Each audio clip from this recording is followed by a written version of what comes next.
वो जनता का सेवक है साथियों।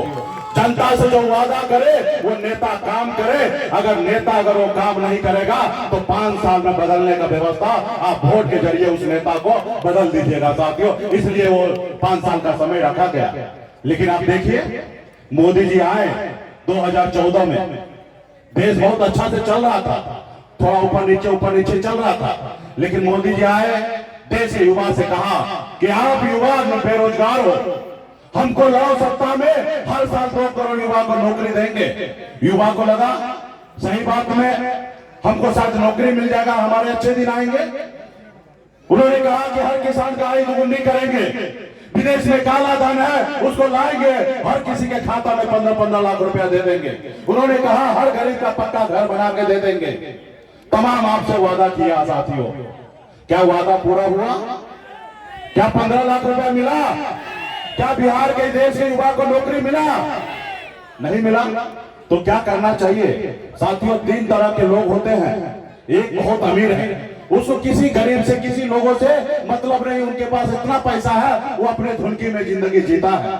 और एक हमारे गरीब भाई होते हैं जो मजदूरी करके खाते हैं, वो सुबह में काम करेंगे तो शाम में खाएंगे, वरना नहीं खाएंगे। आज क्या करेंगे उसको आज के बारे में फिक्र है, कल के बारे में फिक्र नहीं है। ये भी बड़ी संख्या है साथियों।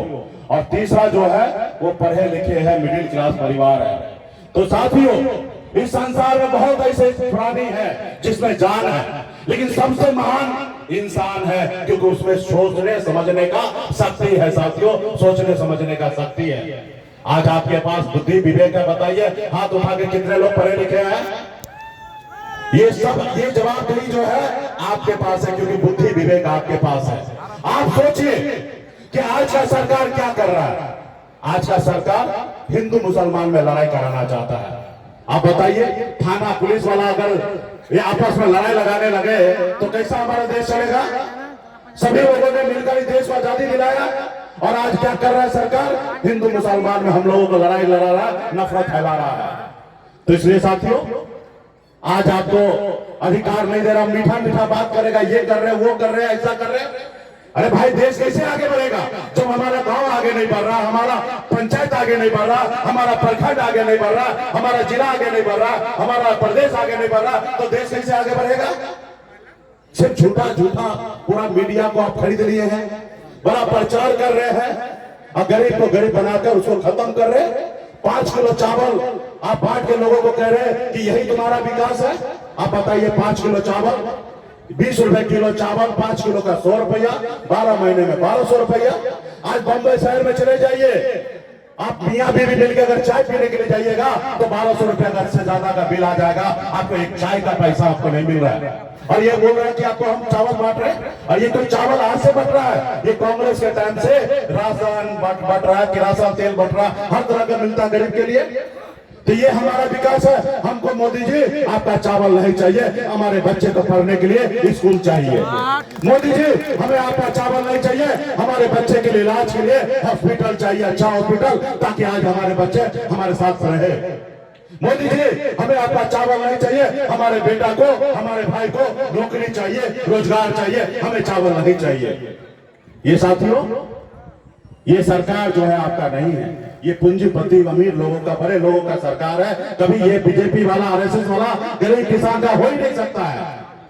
इसलिए साथियों, आपको सोचना पड़ेगा कि कैसे हमें लड़ाई लड़ना है। आज बताइए, मैं एक मल्ला गरीब का बेटा, हम ऐसे घर में जन्म लिए जहां आज अगर काम ना हो, मछली मारा ना जाए पिताजी, तो दूसरे रोज घर पे खाना नहीं बनता, ऐसे घर में जन्म लिया। लेकिन मैं 18 साल की उम्र में बॉम्बे जैसे शहर गया, मेहनत किया, संघर्ष किया, वहां पे मुकाम को हासिल किया। फिर मैंने गांव देखा तो लोग चांद पे घर बनाने के लिए सोच रहा है, लेकिन आज भी हमारे लोगों को बिन बेलदार, नोनिया, मला, चाय, तियर, नियसाद, तमाम उनको रहने के लिए घर नहीं है। फिर हम उसके अधिकार के लिए लड़ाई लड़ रहे हैं। आज आप इधर चले जाइए बंगाल में, वहाँ निषाद को SC का आरक्षण है। आप दिल्ली में चले जाइए, SC का आरक्षण है। बिहार में हमें OBC में रखा गया आरक्षण नहीं है। पिछले 10 साल से मैं संघर्ष कर रहा हूँ, लड़ाई लड़ रहा हूँ उसके अधिकार के लिए।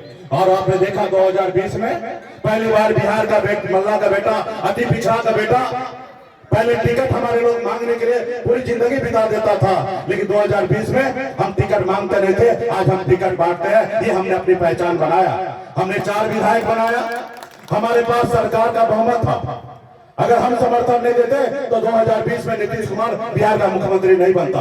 हमने उनको मुख्यमंत्री बनाया, हम मंत्री बने, लेकिन उसको अच्छा नहीं लगा। देखा गरीब का बेटा जो लोग हमारी गुलामी करता था, आज वो मालिक बन गया है, मंत्री बन गया है, ऑर्डर दे रहा है। उन्होंने हमारे विधायक को खरीद लिया, हमें सरकार से बाहर कर दिया। जो सरकार हमने बनाया था, उनको हमारे देश के संविधान से कोई मतलब नहीं है। अरे भाई, विधायक और सांसद देश के जनता बनाता है, आप पैसे से खरीद नहीं सकते हैं, लेकिन उन्होंने पैसे से खरीद लिया। आज देखिए किस तरीके से चंदा लिया जा रहा है। बड़े बड़े उद्योगपति से कहते हैं कि आप हमें चंदा दो, हम आपको धंधा देते हैं। जो लोग चंदा नहीं देता उसको ईडी सीबीआई का नोटिस भेज देता है। आज दो मुख्यमंत्री हमारे देश में जेल में बंद कर दिया गया है। जो उनकी आवाज उठाता है उसको मानता ये मेरा दुश्मन है। अरे मोदी जी, हम आपका दुश्मन नहीं है भाई, हम आपके विपक्ष में बैठे हैं। मेरा कर्तव्य है, जो काम आप नहीं कर सके तो हमारा काम है आपको आईना दिखाना। हम आपका दुश्मन नहीं है। हम देश के एक किसान मल्लागति पिछड़ा का बेटा है, हम गरीब किसान का बेटा है। हम अपने लोगों के हक अधिकार की बात करते हैं, हम आपका दुश्मन नहीं है। आप देश का प्रधानमंत्री बने हैं, 140 करोड़ देशवासी का आप माए बाप है। आपका फर्ज बनता है कि आपका कोई देश के नागरिक भूखा मर रहा है तो आपका फर्ज पड़ता है कि उसके खाना खिलाइए।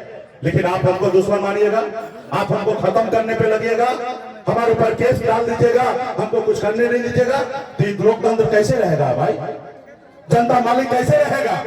अगर नेता का जुबान बंद हो जाए, हमारे जैसे लोग, तेजस्वी जी जैसे लोग, लालू प्रसाद यादव जी जैसे नेता को अगर जेल में डाल दिया जाए तो जनता का आवाज कौन उठाएगा भाई? हमें ना उठाएंगे। हमारा कर्तव्य है कि हम आपके हक अधिकार के लिए लड़ाई लड़े, हम सही बात आपको बोले, निर्णय तो आपको लेना है। पिछले साथियों, मजबूती से सोचिए, विचार कीजिए। और यहाँ पे हमारे इंडिया गठबंधन महागठबंधन के उम्मीदवार बड़े भाई तारिक साहब यहाँ का प्रत्याशी बने हैं। मजबूती से विचार कीजिए और हमारा तारिक भाई को मजबूती से यहाँ जिताइए।